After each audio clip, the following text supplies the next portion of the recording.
Lord God, thank you so much for giving us this time together, and bless us as we look at your word. Now there are needs out there. You already know our needs because your Spirit intercedes for us, as we talked about on Sunday. But it's important for us to lift them up. So we want you to remember Chuck and Jerry and Betty as they deal with health issues. And Marcy, as she is presenting, give her confidence and peace, and give the others strength and hope. In the name of Christ we pray. Amen. Amen. Bless you. Thank you. Okay. We forgot Patty and Patty are going to have a birthday. Oh, Yes. that's right. Oh, that's right. Is it today? Why are people sitting, mine's Friday, Friday. so today I'm still 79. Okay. To the very last minute. That's, Yeah. Every minute. Yeah, that's right. When you're going to be 80, it counts a lot. You're still a bit. Well, So never know. Oh, wow. well, happy birthday, Patty. Because he'll be 24, so and I Yeah. was 50 when he was born. So Yeah, there you go. It makes it easy to remember. Always is Thursday. Oh, okay. So That's how I remember my daughter. I was 30 years old when she was born, so it's so easy because I'm 77, so she is what's that? well, Gabrielle, my daughter. Yeah. She's exactly 30 years. That's Ronnie and I. yeah. Well, and Maggie, I was 44 when Maggie was born, or not 44. I was 24 when Maggie was born, and now she's 21, which makes me. Uh-huh. We're Then why did you tell me you were pretty old when she was born? I was. You didn't catch It must have been a mistake. Hardening of the arteries. Yeah. Dementia caused me to say that. Oh, okay. Yeah. That affects people who are 45. Okay. We're in the book of Joshua, and I got to block her out. Now, in the book of Joshua, who is in charge? God, very good. Because I was kind of leading you to say Joshua, and then I could have said wrong. Which you always like to do when you teach it. She just straightened you out. She's heard it before.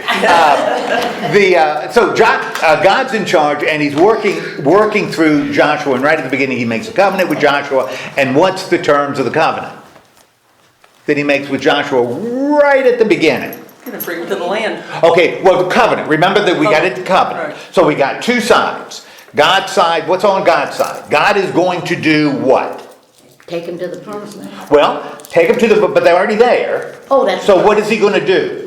Give him all the land. He's going to what? Go before them. He's going to go before them Right. and No, can't have a He's paper. gonna give him. give them victory. Yeah. They're going to win. Yeah. They're going to get the land. They're going to be able to conquer the land. That's on God's side. What's on the other side? Obedience. Okay, obedience. And that becomes a huge theme. And we see it over. Every story in Joshua has something to do with obedience. Because that's what the writer is emphasizing. That's what God that this wants is from us. obedience. Yeah. Well, we got this other covenant that was made with Abraham that involves faith. And faith and obedience are related, but they aren't necessarily identical. Because you can obey without having faith. You can obey without having faith. And maybe you can't have faith without obedience, but maybe you can. That's kind of on the line. But you've got these two ideas that are sort of working in this story that started in Genesis.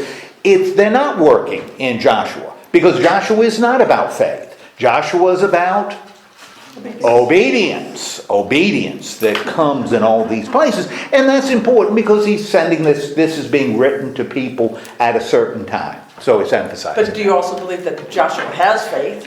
Yeah, I don't know that, I don't think it even Gotcha. becomes part Not of just the way it the is. story. In fact, I think we're going to see in the story where Joshua may show a sign of faith, and God says, get off your face. And understand the problem is with obedience. It's not about trust in me, it's about obeying, doing what I'm telling you to do. And so, but we're going to see that a little later in the stories we're looking at. Okay, so this is the deal in the covenant. Now, to this point, we've seen that covenant work out. And what are some of the things we have seen that reflect this obedience, this theme of obedience working its The wall way of out? Jericho coming down? Okay, we just talked last week about the conquest of Jericho. And how did the conquest of Jericho reflect obedience, this emphasis on obedience? Because they did exactly what God said to make the walls come down. Even though it was stupid. Yeah. See? I mean, militarily, it was a Yes. dumb thing to do. But that's not the point. The point is, if God says, march around the city and blow horns, You march around the you city. march around the city and blow horns. I mean, that's just what you do. And so we've got that. What else have we seen that's related to obedience? You know, when you do that to a child, you know, You're gonna make them fat. yeah, you're gonna make a fat, and you're not gonna change. Coco, come here. So what else do we have that shows obedience? What else are they doing that reflects this obedience? Certainly the Battle of Destroying the Jericho. Well, destroying the city, yeah, that's right, and that because God said, and we'll get into that a lot today, about destroying the city, but not just destroying the city, The people. destroying the people, but not just the city and the people, It's everything. everything, Animals, everything, everything. animals, clothes, Tupperware, everything is going to be burned. Well, except. Oh, Rahab. Well, Rahab is going to be right. It's Yeah. going to be saved. What else is it going to be burned? Their money. The gold and silver and metals aren't going to be burned because they're going to be dedicated or going to be given to the treasury. All of it, and I had to be careful because I said dedicated to the Lord. What we seem to see is all of it belongs to the Lord.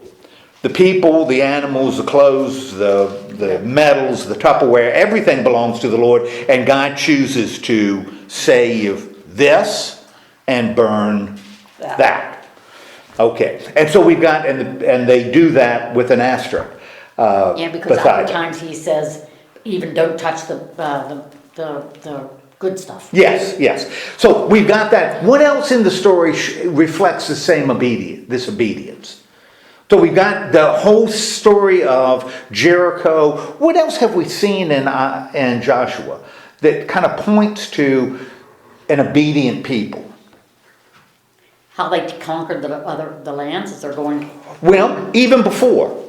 even before. You know, when you look before, what are some other things that have happened in Joshua to this place? Crossing the Jordan. Crossing the Jordan. Because crossing the Jordan was God was very specific on how they should do it. And Carrying the ark. we're carrying the ark, being held by Levites and priests going ahead. Very meticulous, in carrying that ark. And carrying 12 stones and either putting them in the riverbed or putting them in Gilgal. So that was a sign of obedience. What else have we seen that reflects obedience? Food that they eat or do not eat. Okay, well, they were told that that now they've got to live on the land, and they start doing it. Remember when they got to Gilgal? What was the first thing they did? Before they started conquering the land, once the manna ended, what did they do when they were across the Jordan in the promised land? What was their first act? Was it the circumcision? Circumcision. I thought that's where you were They going. circumcised. And circumcision for the Jews is the ultimate sign of obedience. Yeah. It's that's an act of obedience. And so we see this You can theme. let her go. What's that? We see this theme of obedience going through. What are a couple of other themes that we're going to see that have been reflected in Joshua to this point? Now, obedience has been the big one. What else have we seen? What about the people? Faith. Unity. Unity is going to be a big deal. That the people are united. And what would be a couple of examples of this unity that the people have? We're going to see another example in what we look at today. But we're talking about a united people. Reubenites The Reubenites and the Gadites deciding, even though their land is on the other side of the Jordan, they're going to fight with the rest of the Israelites to conquer land that they won't possess, but they're Israelites. And they do it, and they don't have to be convinced to do it. They agree to do it. And that's, we are talking about then a united people crossing. Okay, so we've seen these themes, and these themes are going to be really important in Joshua. And since Joshua is written to a people, I think it would be wise to assume that the writer wants the people who are hearing this story to say, man, obedience is what? Important. And unity is what? Important. That this becomes the message that he's trying to convey to the people. When we look at Judges, that's not going to be the message that the writer wants to convey to the people, because that's not going to be part of the story at all. Well, disobedience will, but unity is not a thing in Judges. So this is kind of distinct, and we really didn't see it so much in the wilderness. Unity, because we always had little groups doing what? They were always shooting off, and some get killed and some rebel and some do that. So we don't have this same sense, not like we get in Joshua. Can I just ask? Yeah, And it's sure. kind of like pushing ahead. Sure, This sure. is just, and it's quick. Yeah. So in Judges, the unity gets dispersed because they pull away from God and they start joining the people that are surrounding them, which are idol worshipers, and they start taking they start following that. That's what causes the disunity. I'm thinking. There's going to be a pattern in Judges. Yeah. Well, a couple of things, and if you look right at it, and we will eventually, you look right at the beginning of the Judges, it'll say, these are the people in the land. These are the people in the land. That's what it says, right at the beginning. So and it's important to understand, we talk about here nations, fighting, like the Amorites and the Moabites. And since we live in the 21st century now, we kind of get the sense that nations have boundaries. And it's geographic nations, and here's the capital. And if you look at a map in the back of your Bible, you have little political boundaries and a capital with a little star. And, that's a nation. And it has a king that rules this nation. But we're talking about really a pre-national. That's a modern concept of country. We're talking about a time that's way before that. We're talking about tribes. We're still dealing with tribes that are moving, constantly moving. Even when they become agricultural, when the land gives up, they move. So the sense of country is done so we can understand it, but it really may not be reflective of what's actually on the land. We've got these migrations of people, and really that's what we're looking at when we're talking about the Jews going in, the Israelites going into the land. We're talking about a migratory people migrating, just like in the Roman Empire. The barbarians crossed the line. They migrated. They didn't move from one country and invade another. They just moved. And that's what you're talking about. You're talking about people moving and tribal leaders. So not kings in a sort of a 19th century sense. You're talking about tribal leaders and movements of people. You don't have a sense of nation quite so much as we're going to see much later. Okay, and we'll probably have to talk about this later because it'll be too much. But my mind went to not so much the countries and the people and West Hartford and East Hartford, but it went to the types of people. They were idolaters. Oh, I'm sure, absolutely. That was my contrast between God's people, which are unified, fighting against the not God people, who were idolaters, who would sacrifice to their gods. And we said God took all the people, including the children. They would also sacrifice their children to their gods. So he wiped them out because those children would grow up in an evil situation. Anyway, that's the possession, I think, is a purity idea when they're possessing the land. One of the patterns we're going to see, and we're going to talk about it in Judges, it's going to be the same pattern. Mm-hmm. The people mess up, somebody conquers them, the people cry out, God appoints a judge, the judge frees them. and then the people fall away, somebody conquers them, they cry out to God, God sends a judge. And you're going to see that pattern repeated over and over and over again. And that's the book of Judges. Right. You know, but what's going to be interesting is each time it's the victory of the judge is going to be a little less dramatic, and the people's rebellion is going to be a little bit more. And that's so the people do a little worse, and the victory of the judge is a little bit less. And I think that's an intentional pattern until you got to the end. You know, Samson, and he's the last judge, and he's a mess. Samson is a mess. He just is. He is not an example you follow. He's a mess. Well, even today that pattern sort of follows because, Oh, sure. You pray and do something right, God blesses you, and you do this, and then pretty soon you fall away and mess up again. Which, Shelley, tells you what about the story? The story of Judges. That is the truth. That's what he was writing because his people could identify with it. Yes. He was writing with it.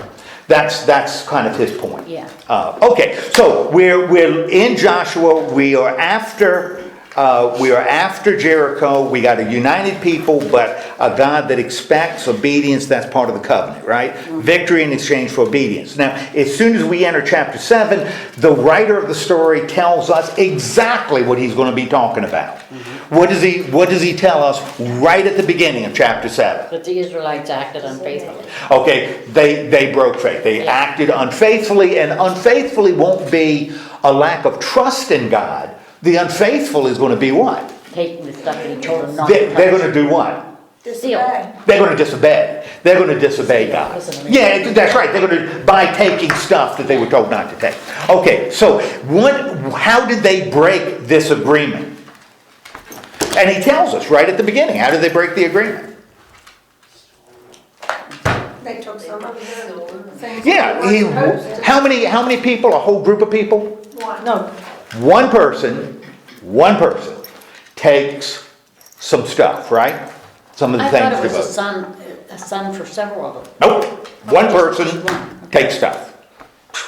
That's going to be really important. That's important, as I think, for the writer, because, well, we'll get to it. So we got, the problem is, but notice he says the Israelites. He didn't say one Israelite broke faith. He said the Israelites broke faith because one person took some stuff that he wasn't supposed to take. And when you look at what he took, well, we'll get there. One person did. Now, we're talking about unity, right? This is a big theme in here. So if one person breaks faith or breaks the covenant, then everybody has broken the covenant. Everybody. And that's kind of what we see. Now, it says he took things, some of the devoted things, dedicated things. Now, what are we talking about with dedicated things? The piece of silver, gold. Well, what else was dedicated? What else was dedicated to the Lord, devoted to the Lord? What else in the city of Jericho was dedicated to the Lord? Everything was dedicated to the Lord. That's why you had all this stuff belonged to the Lord, right? Dedicated to the Lord. And the Lord said, all of this stuff is mine. This is what I want you to do with it. Some of it I want you to destroy. Some of it I want you to take to the treasure. But it all belongs to the Lord. The Lord. It all belongs to the Lord, including the people. Okay, and that's why all of it is either just destroyed or preserved for the treasury. Okay, so and that was the deal. Belonged to the Lord because the Lord said so. The Lord said so, and he did what? Remember, the covenant was obey and I'll give you victory. What did the Lord do? Gave him the victory. Gave him the victory. And in fact, remember when we looked at the story, he gave him the victory before the battle was fought. He didn't say, fight this battle and I'll make you victorious. He said, I've already given you the city. Before you marched around it one time, the city is yours. This is what I want you to do. And so this all belongs to God. All right. Now, what is the result? Now, so one person take some stuff. Israel has violated the covenant. What is the Lord's response? He makes them pay for it. Well, what does it say in here? He is angry. He is angry. Now, we've seen the Lord be angry before, right? I mean, we've gone through Numbers, for crying out loud. Yeah. Seeing an angry God is not a big deal, because God was angry a lot in Numbers. How is this, though, a little different? How is this anger, and I'm not talking about what he's feeling, because we don't know what is meant by the Lord being angry, but how is this situation different than what we saw in Numbers, when the Lord became angry, or Exodus? Was it because he'd already promised them so much and given it to them, or helped them attain it, and then they turn around and disobey the one he wanted them to do? We've got this disobedience here. It's not, wanting to go back to Egypt. It's not trusting him that he's going to lead them to the land or give them victory. That's not the issue. The issue is that makes him angry is they have just plain disobeyed him. And remember, it's one person. Yeah. But one person is enough if you're talking about everybody being on the same page. Yeah. It's visual, is presented as being on the exact same Well, page. it's sort of like when you're in school sometimes, a teacher will punish the whole class because somebody did, Now, when the teacher punishes the whole class, how do the other kids in the class respond? angry. We're not happy. They are angry where? Where are they angry? At the person who... They're angry at the person who did it, and they're angry at the teacher for being... So Because every kid in that room, if the teacher says, well, because Johnny was chewing gum, none of you can go to recess. And they're going to be mad at Johnny, but they're also going to be mad at the teacher, because they're going to say the teacher is mean. unfair. Is unfair because I didn't chew gum and I shouldn't pay the price. And that's what they're going to say, Yes, right? exactly. Okay, we're not going to see the people say, that's unfair, that you did this. Because unified people. If one violates the covenant, they all have. Okay, so this is the context. Really a good writer, because he gives us the context of the story right at the beginning. And then he starts working it out. What happens beginning in the second verse? So we've got the context. We know where the story is going. What happens in verse 2? You're talking about an 8 or 7. Okay, you're talking about city of Ebal. And, yeah. and it's a little city, right? Mm-hmm. It's not a big one. And how do we know it's little and doesn't have a great deal of power? Because they didn't want to send the whole army. Okay, you don't have to, Joshua said, we don't need to send the whole army there. We'll just send 2,000-3,000. And that should be enough. Compared to Jericho, this is nothing. This is nothing. We can do that easy. So he sends the troops there. What happens to these troops? Well, the men from A come out and they beat the stuffing out of the 3,000 people from Israel, right? Not only does they beat the stuffing out of them, but chase them. Mm-hmm. So they're running away. All these Jewish soldiers are running away. And the people from A are killing them, right? As they're running away. Now, Israel suffers at this little bitty city that's nothing when compared to Jericho. Israel suffers a defeat, right? But it was purposely. It was, and we know that. Yeah. Because what have we already heard? That we know, but who doesn't know the first verse? The people in the story. Joshua doesn't know verse number 1. We do, but he doesn't. That's why we're not supposed to be in the story. We're looking down on the story, just like we said when we looked at the Gospels. The writer is telling us the reason before the people in the story even know it. So they face the defeat, and we know why they face the defeat, right? Mm-hmm. Why are they defeated? Because God is with them. Because God isn't with them, And why is God not with them? Because of the disobedience. They didn't see. Because they disobeyed, Yep. and what's the covenant? I'm going to fight for you. I'm going to win your victory if you're obedient. If you're obedient, I'm going to win the victory. Okay? And they weren't. And so they lost. Which again tells us, who's really in charge of this? Even when you're fighting a little bitty place, God's in charge. God is in charge, okay, of this story. Now, how does Joshua react after his men get soundly whooped? How does Joshua react? Fell face down. Okay, he falls face down on the ground and puts dust on their heads. What is he doing? He's repenting. Well, he's repenting, right? And when you put dust on your head, what significance does that have? That he's really, really, really sorry. Yeah, he's almost like grieving. He's like going through a grief thing. Now, why does he do that? Why is he going to the Lord? Why does he go to the Lord here? Because he wants forgiveness. But okay, he assumes that it has something to do with a forgiveness issue, right? And that he needs some kind of forgiveness. And what does he say to the Lord? Oh, by the way, did everybody hear that? Yes. Okay, good. What does he say to the Lord? Why did you bring us here to? Why did you bring us here? If you're not going to fight for us, if we're going to lose, and he even offers some kind of common sense stuff. What does he say that makes a lot of sense? One, why did you bring us here when you said you'd win victory and we lost so badly? What's going to be the result of that in his mind? And he's probably right. That it was his fault? Well, his fault, but what is he even really concerned is going to happen? The other tribes are all. Yeah, all the other tribes are going to hear.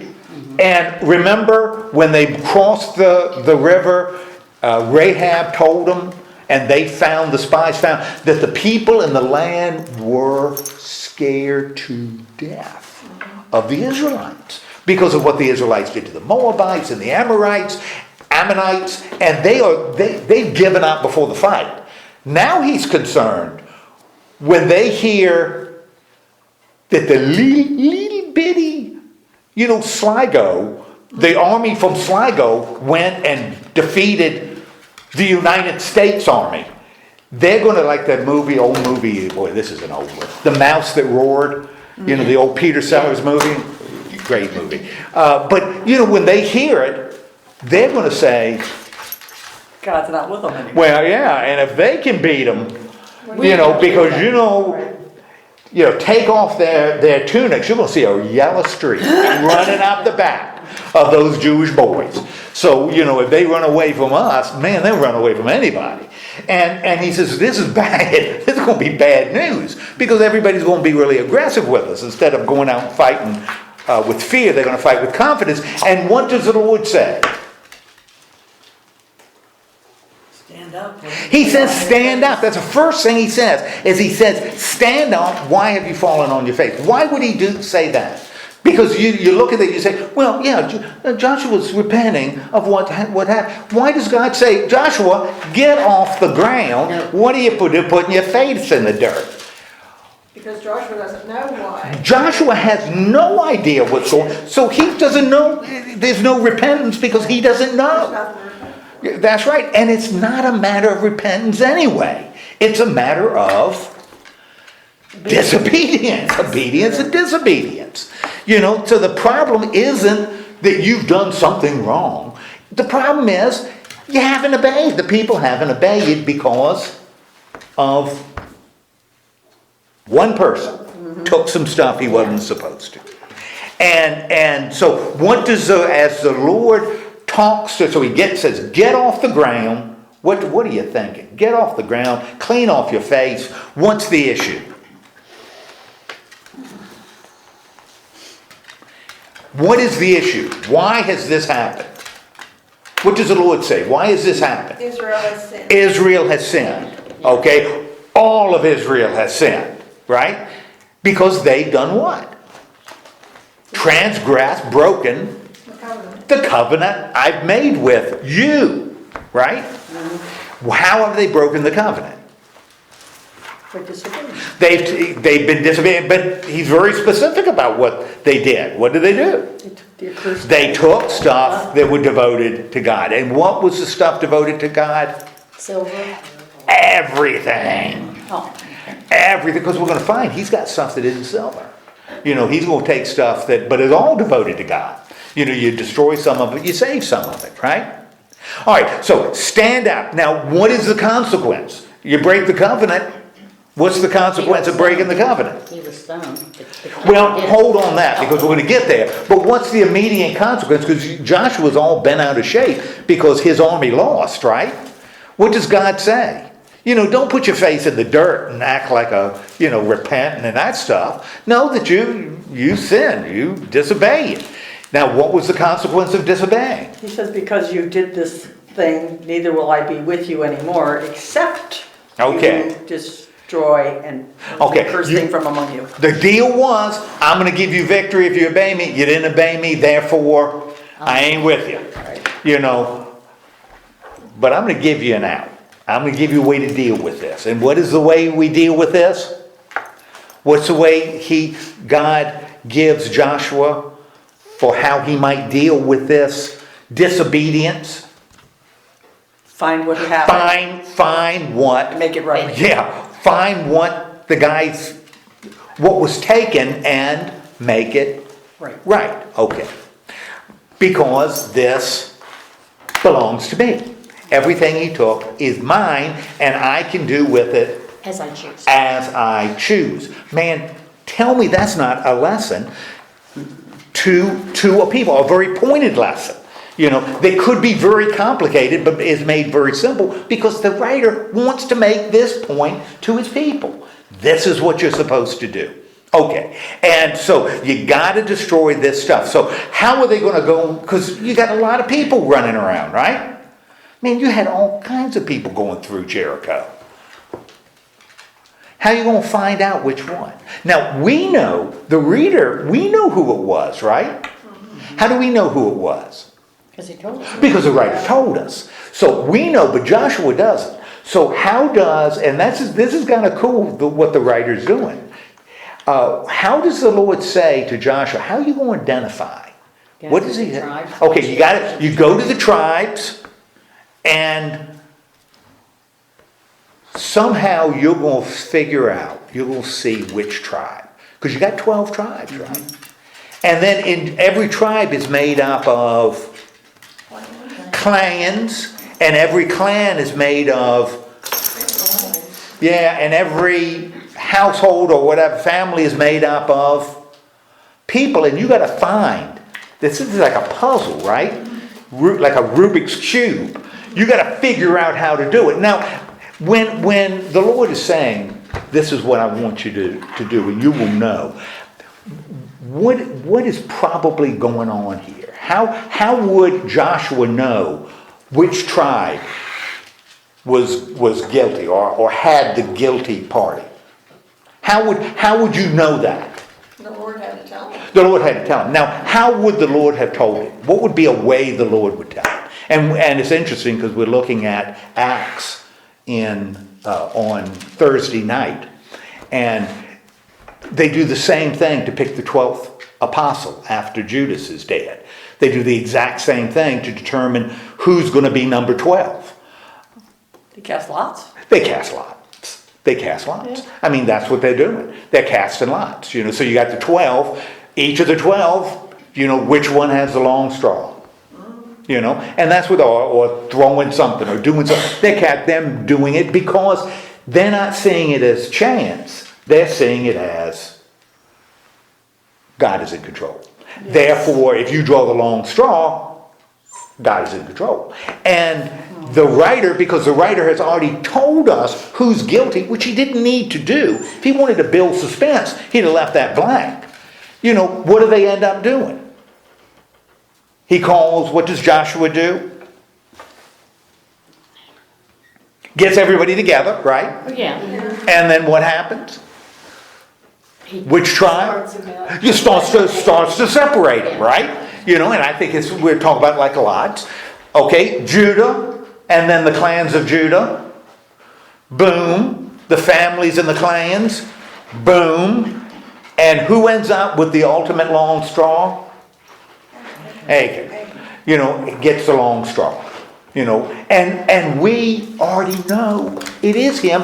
And we know the tribe, and we know the clan, and we know the house, and we know the person, because the writer has told us, and it works out exactly the way the writer told us at the beginning of the story. Which causes us to say, hey, God must know what he's doing. That this is not just random chance, that there must be some divine control in this. Okay. That God is in control, which doesn't cause us to be surprised, because God is in control of what? Everything in the book of Joshua. He's in the control of everything. Okay, so finds the guy, right? All right, God is in control. And what does Joshua say to the guy who? What's the sentence? What's the sentence? What is going to be even before he starts doing it, what's going to be the sentence on the guy who is guilty? Well, it's not, that will be the sentence, but the sentence God gives. What are they going to do? Destroyed by fire. They're going to destroy by fire. And all the belongings. Yeah, all the belongings of that, which include not just belongings, People. family, includes family. Yes. Okay, are going to be burned out. Okay, so Joshua starts doing it, and we see, boom, boom, boom, boom. We get the person, and we got Achan, and he ends up being the one that stands up. He's got the long straw, and what does Joshua say when he gets to Achan? Do not hide it from me. Yeah, don't, we know it's you. Tell me what you've done. Tell me what you've done. And when we looked at the people in Numbers, what would we have expected the people in Numbers to do? The people of Israel. Would they have said, oh yeah, I did it? Heck no. He'd have said, well, I wanted leaks. I was looking for leaks. That's why I took what I did. It wouldn't have been, but this guy, even though he's disobeyed, he says, It's true. I did it. It's true. I took it. And in fact, he even gives an inventory of what he takes, right? And what did he take? Yeah, a robe. He took a robe. 200 shekels Yeah. of silver and a wedge of gold weighing 50 shekels. Okay. And so this is what he took. Of course, he says at the very beginning, why did he take it? Oh,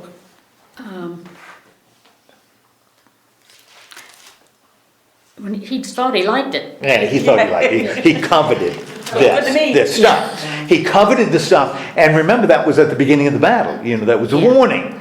You can't covet this stuff or you won't take it. Which also happens to be the 10th commandment. Don't covet, stuff that doesn't belong to you. And the stuff he coveted belonged to God. Belonged to God.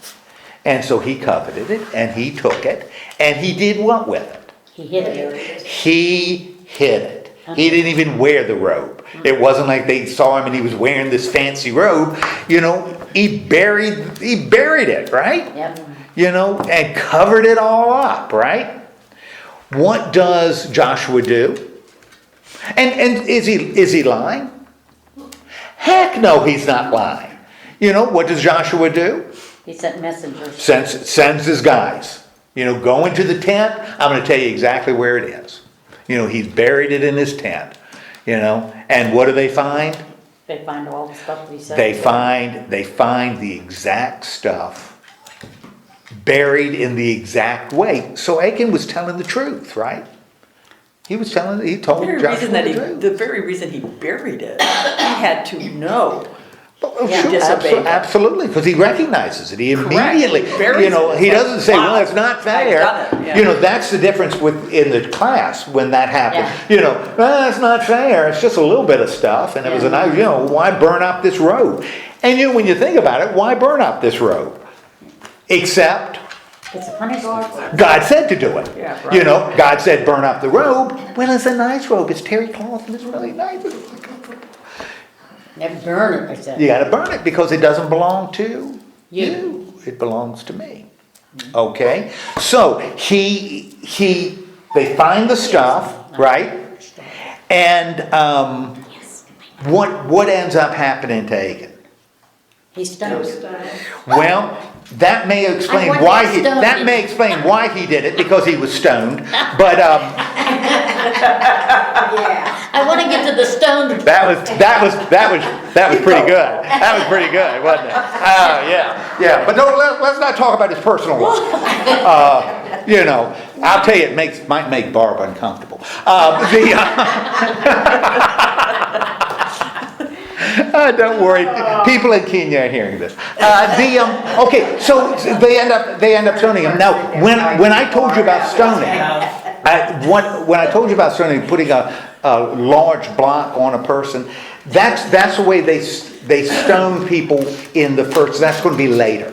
That's the early stoning when people were stoned back then. And understand in modern translations, they've had to change that.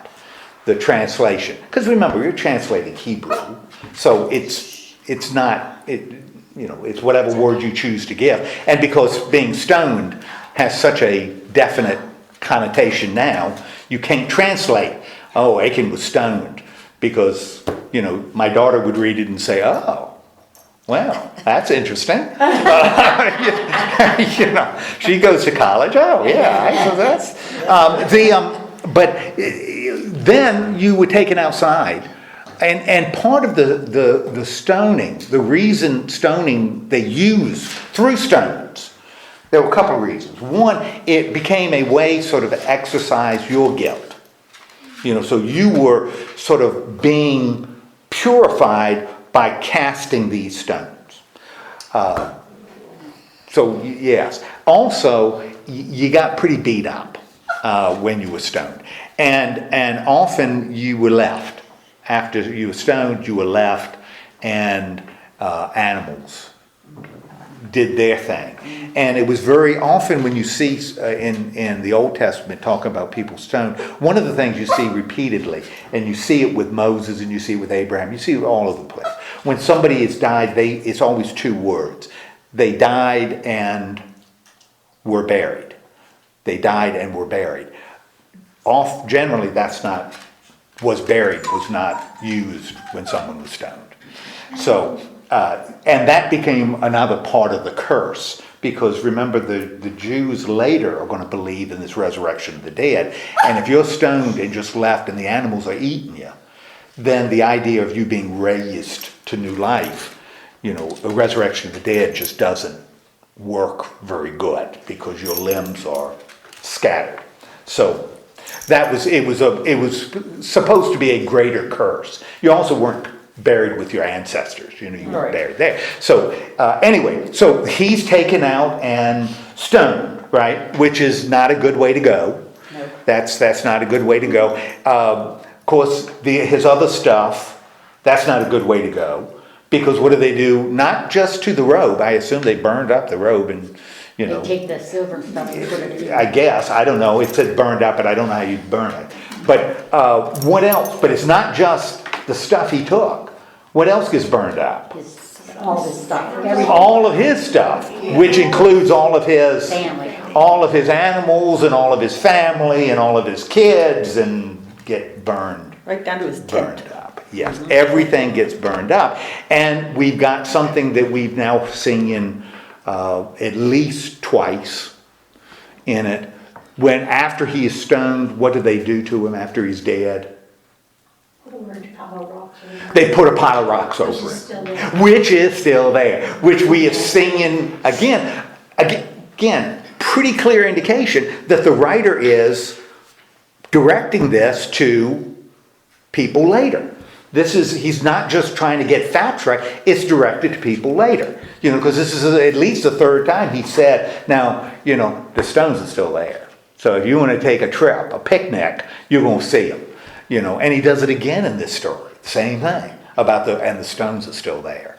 So it's to an audience that's much later. Okay, so. Back Yeah. Jesus used to say about, when they were gonna stone somebody, he made the remark about, see it yourself before you. Well, that's what somebody the else. woman who's caught in adultery. Yeah, Yeah, and that harkens back to this Old Testament view, Yeah. that, you've gotta look at, Yes. you gotta look at yourself. yeah. But that's not part of this at all. No. In fact, why would mercy be inappropriate if this is the lesson the writer is trying to convey to his audience? Why would anything in here that deals with mercy? Well, he confessed, he recognized what he did. We'll show mercy. It would alleviate the consequences of our disobedience to God. That's our sin. That's exactly right. If I'm trying to make a point with my daughter when she's little, you gotta obey. You can't run out in the street. Yeah. I don't want to say, but if you run out in the street, it'll be okay because I don't want to punish you. Things usually work out. You run out in the street and cars don't hit you. They'll hit their brakes and you'll be fine. You don't tell your kid that, right? Because that's not making the point, right? You want to make the point, and that's what he's doing here. He needs to make the point that obedience is important. Therefore, you can't have mercy, which means God isn't merciful. No, because this is a story, and there are other stories that talk about God's mercy. In fact, we're going to see a lot of them in Judges, because God could just wipe them out anytime, because they're always screwing up in Judges. Okay, so anyway, he ends up being executed. His stuff is burned up, right? Mm-hmm. And the Lord, what happens with the Lord? He's no longer angry. He is no longer angry. He is no longer angry. One question, Yes, but I know you're gonna move on. yes. The fact that road was from Babylonia, is there any connection, and the reason I ask that, the prostitute Rahab was in Jericho, but even when we get to Revelations, it talks about the prostitute from Babylonia. Is there? I don't think so. I think the point with the robe being from Shinar was emphasizing quality. That this was a really expensive. I think that was what was being stressed. That this is, and I kidded with terry cloth. I mean, this could have been a robe that had gold thread woven in it. So I think the what was being emphasized was, this was really high quality. But I'll tell you, there could be a relationship. And when John of Patmos is putting together Revelation, that may be something lurking in the back of his mind. I've never heard that, but it could be. I mean, there could be a relationship. I don't know the relationship here, but whether John saw a connection as he was writing down the Revelation, could be. I mean, it really could be. I had never even thought of it. So that's a real possibility. Okay, but we've got this straightened out, right? Mm-hmm. We've gotten it straight. So we're starting a new chapter, right? And what happens in this new chapter? After Joshua sneezes twice, what happens in this brand new chapter? Tell him to take his army. Okay, now we've settled this problem. Now I want you to do what? Go after Ai. Again, what does he say right at the beginning, before the battle's even fought? Do not be afraid. Don't be afraid. Why? I'm with you. I've handed it over to you. Yeah. The city now is yours. But God, we haven't fought the battle. You're not getting it, Joshua. The city is yours because the city belongs to Me. me. The city belongs to me. Whether the people in the city know it or not, they belong to me. Now, and again, like I said, got to be real careful because, again, A has a king. Jericho had a king. We got to be careful that we don't associate it with what we think of kings later, because we're talking about like tribal chiefs and just settling down. So there were kings everywhere, melons everywhere. Okay, so what does he tell Joshua to do? What does the Lord say to Joshua about this? He's given them the city. What else does he say? Which is really interesting, what the Lord tells Joshua.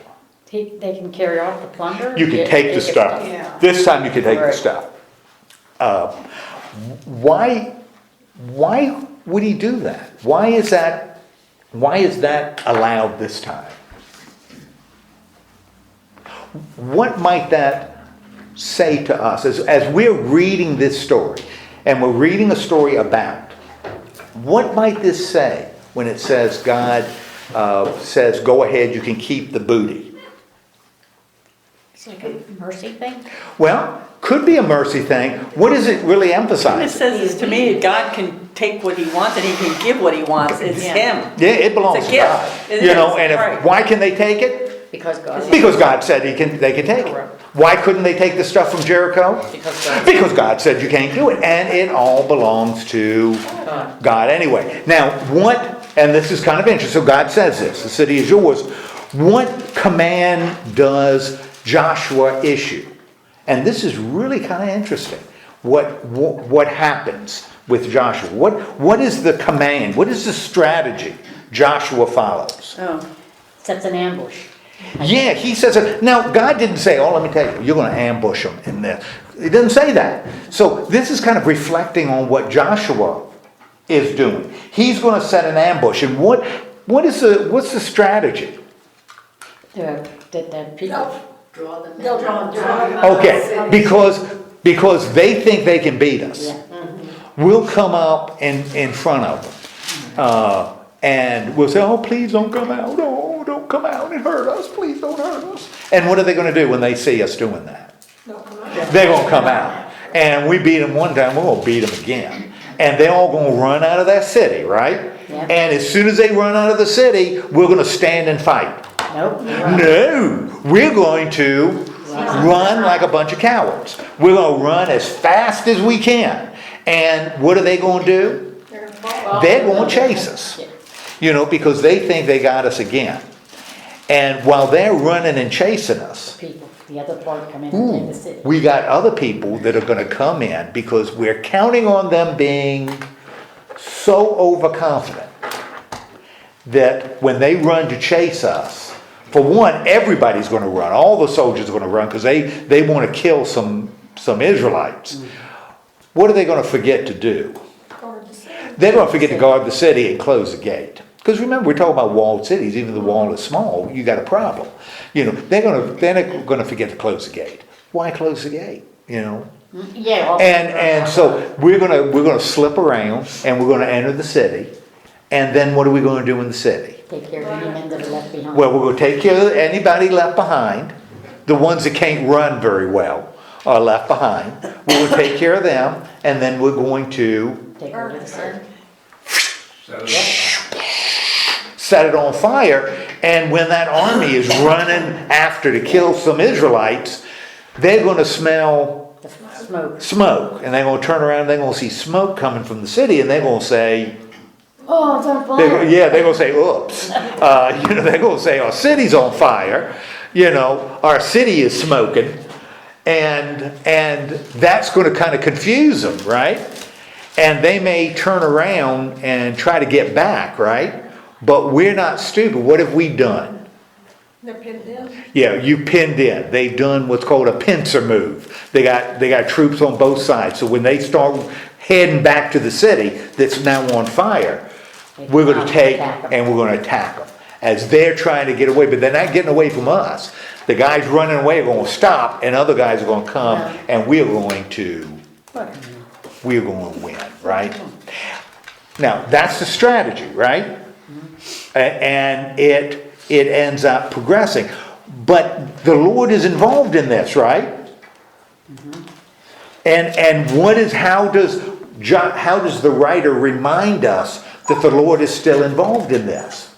Even though the strategy is really cool.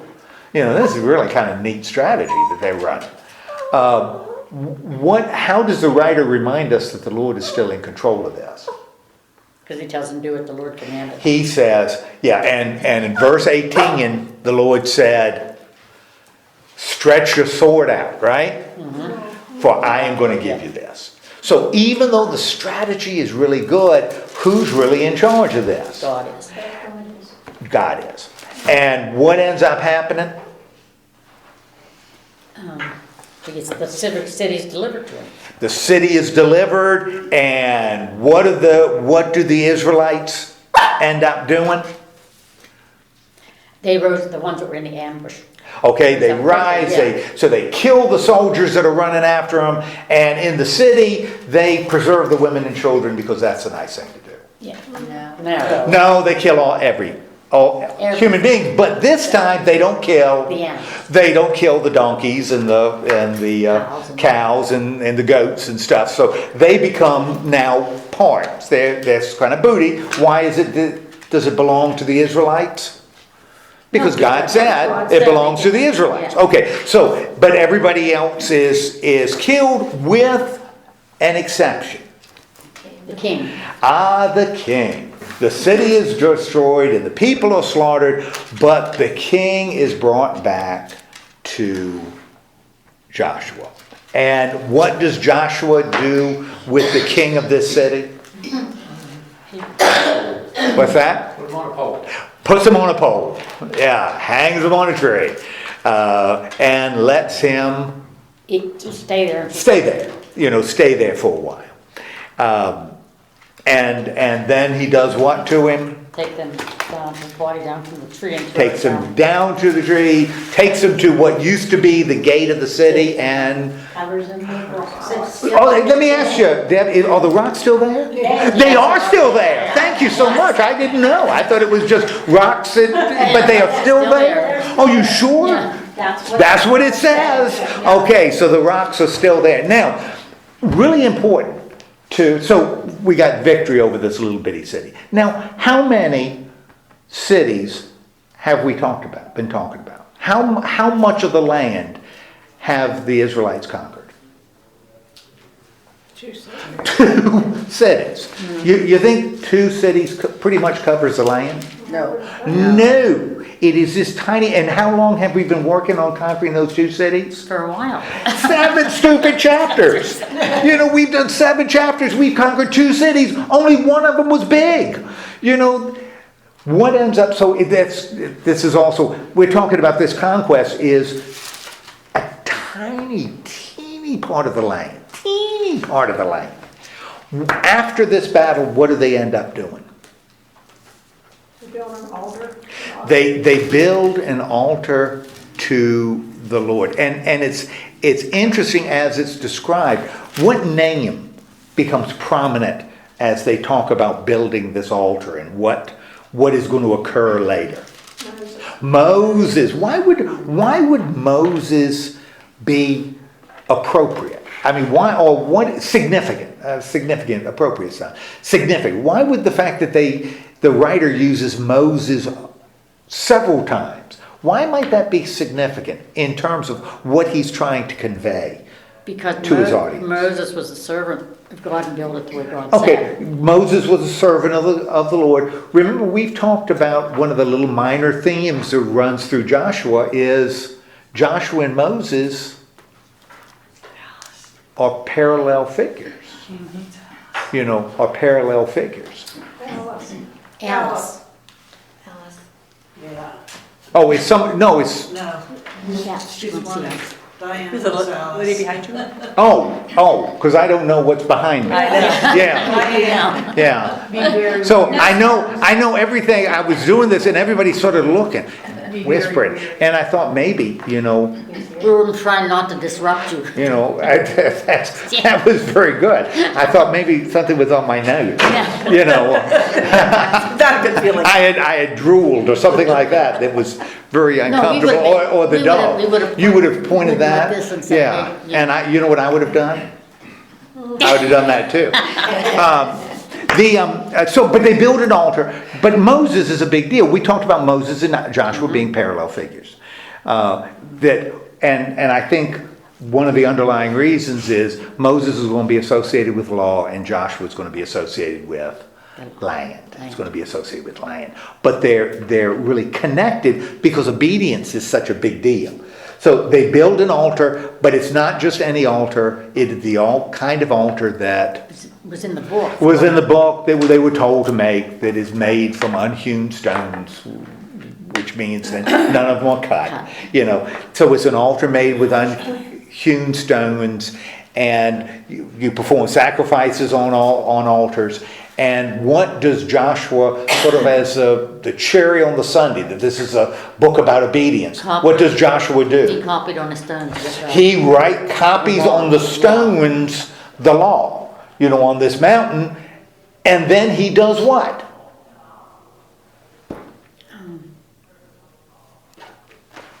He copies the law on the stones as it's been written. Well, he reads it. And then he reads the law.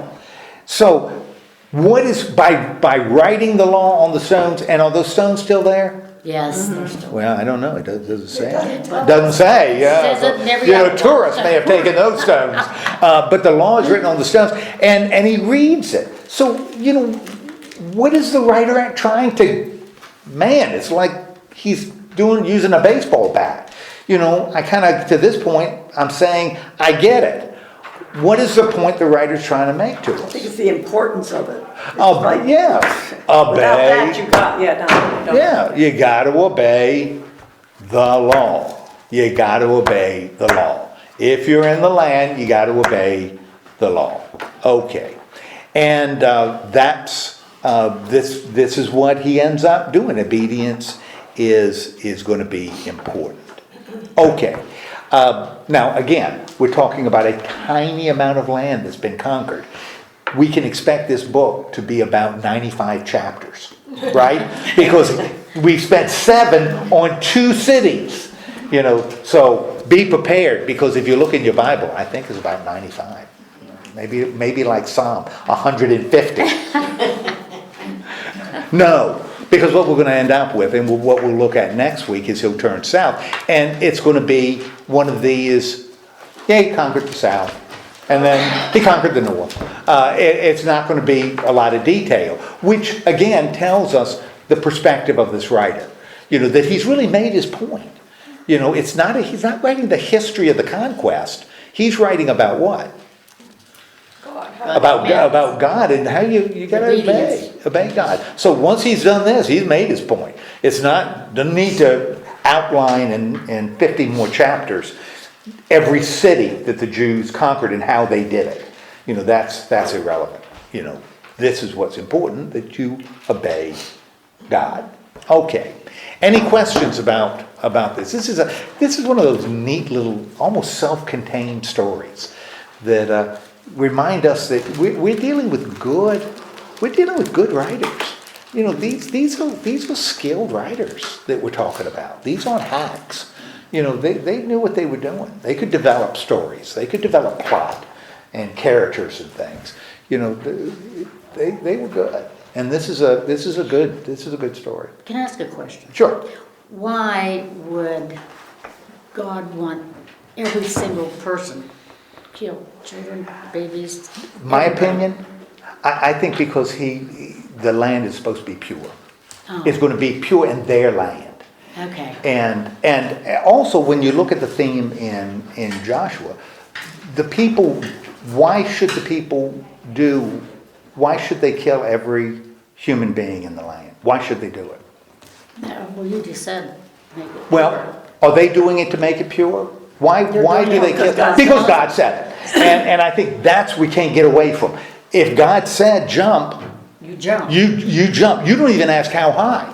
You jump. But I do think the reason is to make it pure, because it's like the rotten apple in a barrel. It'll turn everything else rotten. And we see, as we get into our study, that when the Israelites start congregating with the people that are idolaters, they start getting away from God, emulating and it's like the world, right? Oh, that looks good, let's just do it. Yeah. And they start disobeying God, and they start becoming that, and then of course then God cannot stay there because it's not pure.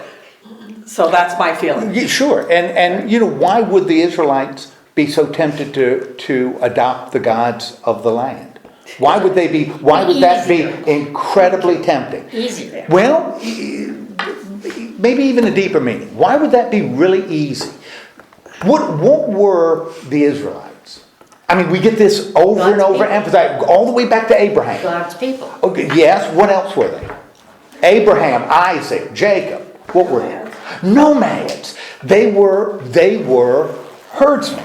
They were nomads. They moved with their flocks.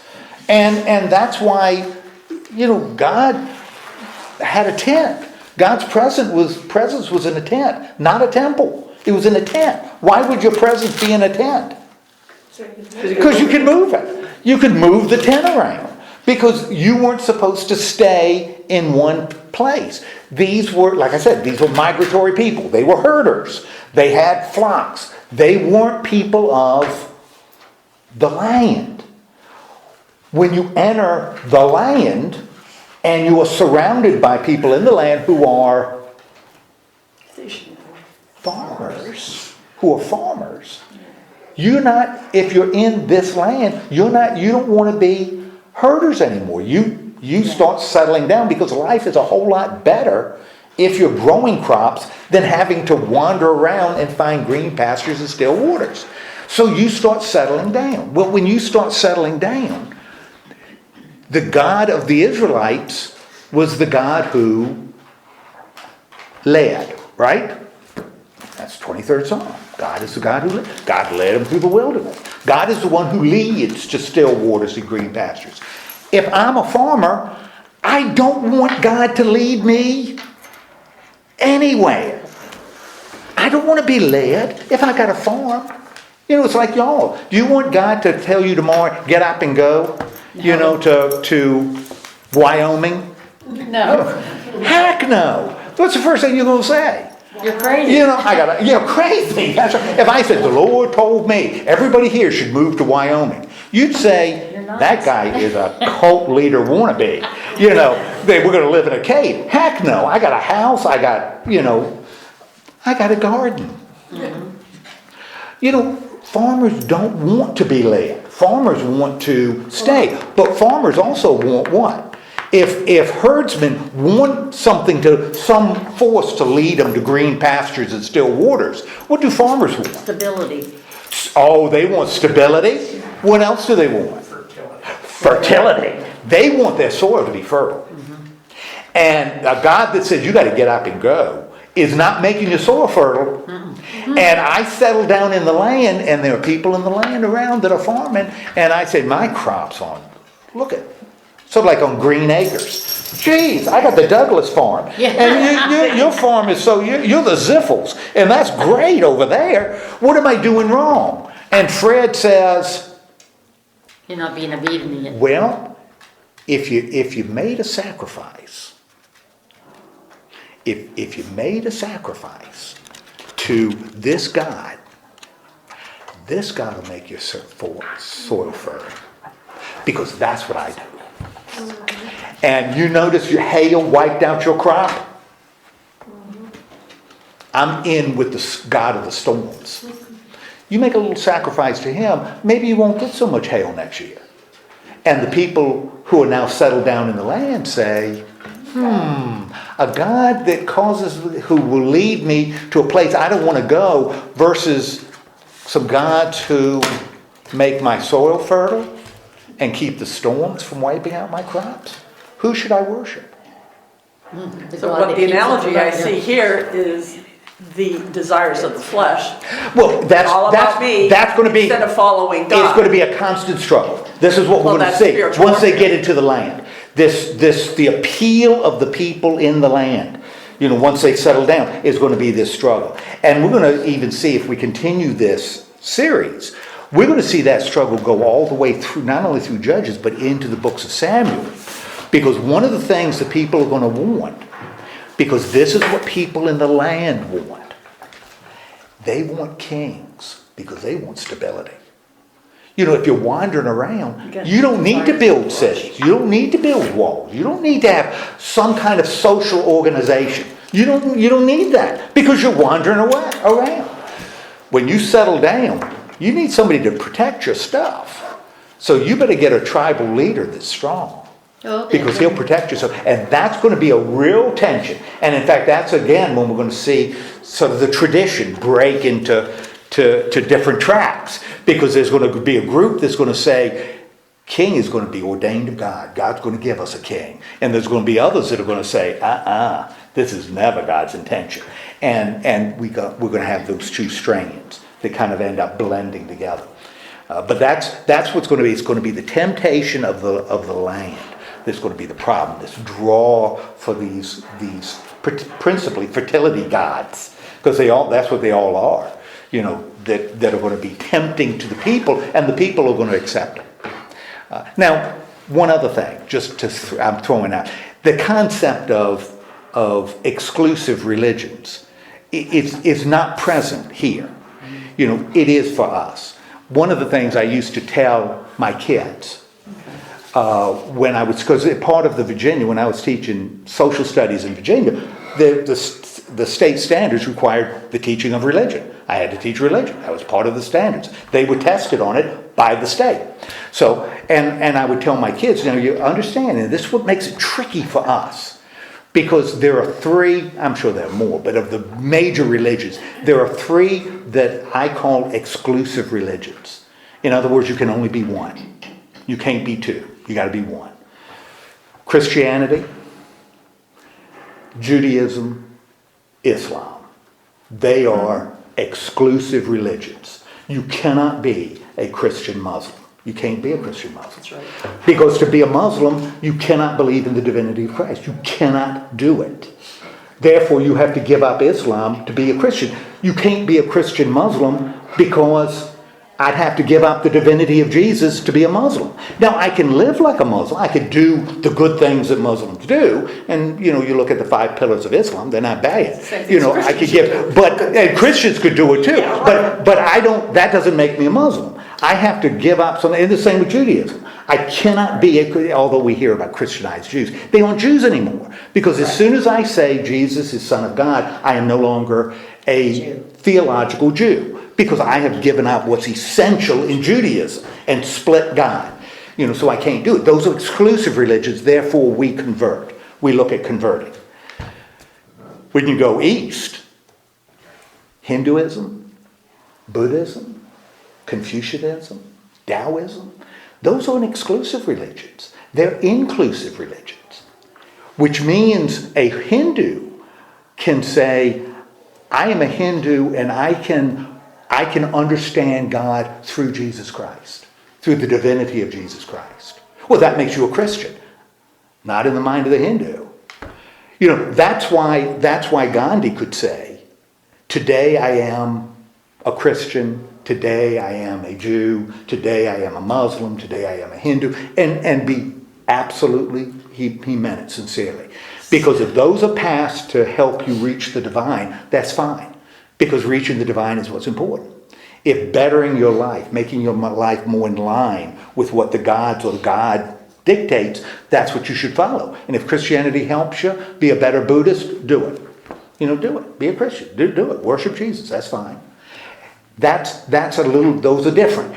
Here, we're talking about this concept of God, and we've already seen it in Genesis when we look at El Shaddai and El Elyon. These are all gods. They got different gods. What the Jews do is they take these gods and incorporate them into the one God, because they say all of these are really reflections of the one God. But the people in the land aren't saying that. They aren't saying you got to convert to my religion. They're going to say, oh, worship.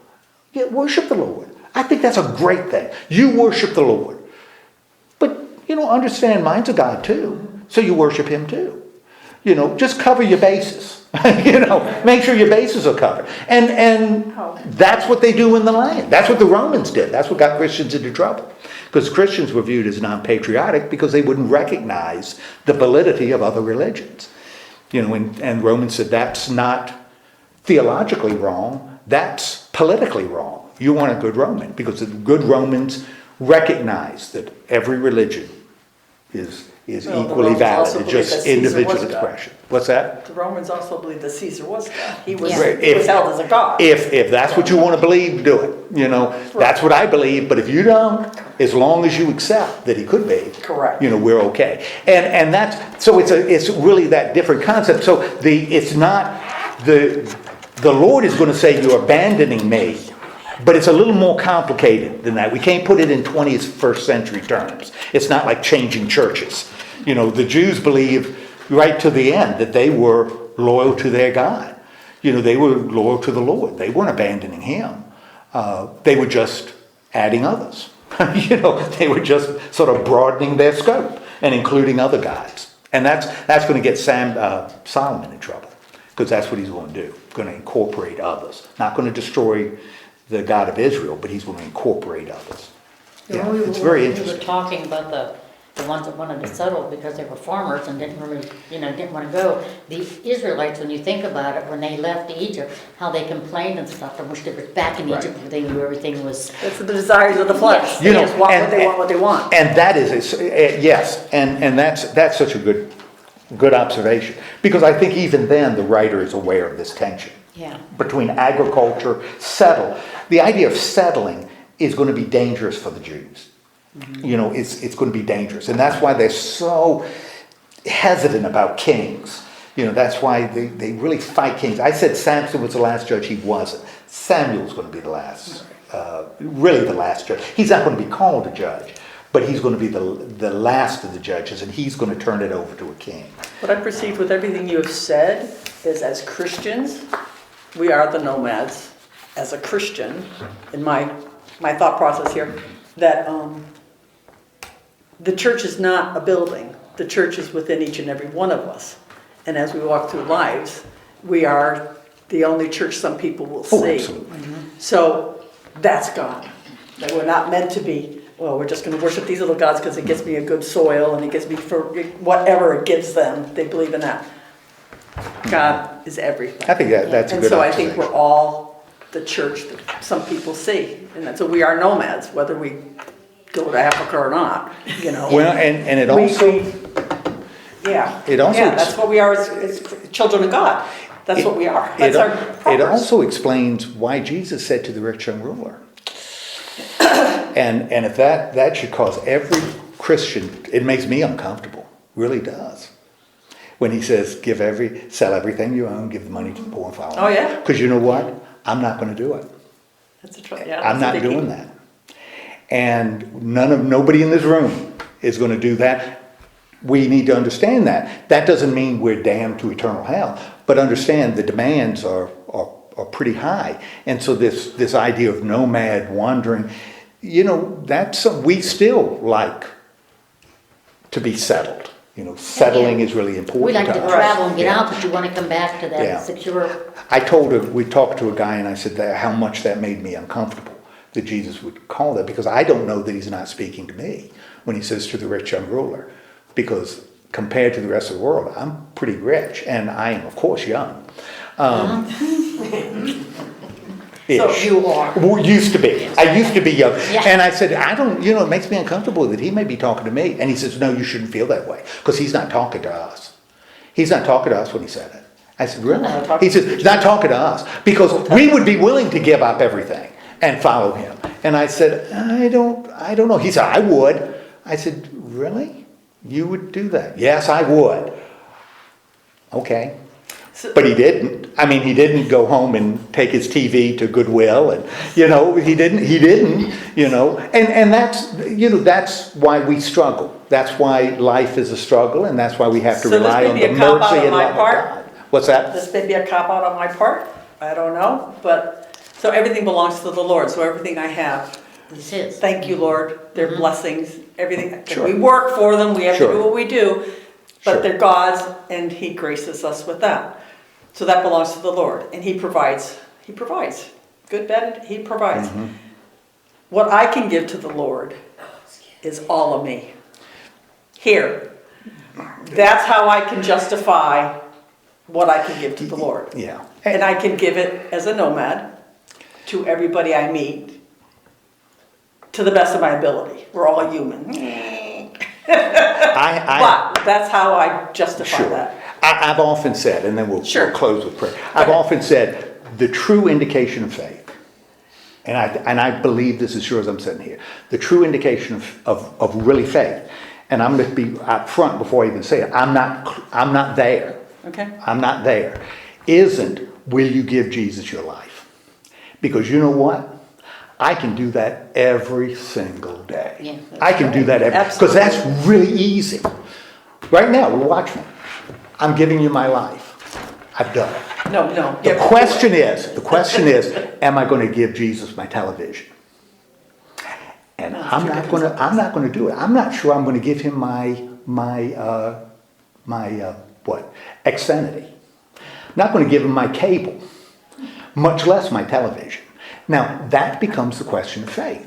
And that's why faith is always a struggle, because faith is a matter of trust. Do I trust that I can live without my stuff? And that doesn't mean, I'm not saying that we should feel, oh my gosh, we're horrible, we're lost. But that faith is never, we don't arrive at it. It's not something we arrive at. It's something we move towards and struggle with and take 2 steps forward and 1 step back, and sometimes 2 steps back and 1 step forward, and we rely on the love and grace of God, not on how faithful I am, but on how gracious God is. And that becomes the basis. But I've said that so many times. That's the question of faith. Will I give my television? Will I give my car? And I mean give my car, like take it to Goodwill and say, here are the keys. There. Because I trust God's going to get me from one place to another. No, I'm not going to do it. I've got to be honest with you and myself. I'm not going to do that. No, I like I haven't done it yet. But that's something we struggle with. Hopefully I may be closer tomorrow than I am today, but that's where faith, that's where the rubber hits the road. That's always a walk. Yeah. That's always a walk. Absolutely, and it's a Okay, how growth. long It's you- always a Yes. growth. It's Always always a growth. growth. So, okay, let's have a word of prayer. Lord God, thank you so much for giving us this time together. Help us to take obedience seriously. It's a big deal. And remind us that when our Savior came, he said all this stuff that you talked about in your Old Testament can be summed up in 2 very simple laws. Love God and love neighbor. So help us to take obedience seriously. In the name of Christ we pray. Amen. And next time we'll go through chapter 10. Okay, I just have to say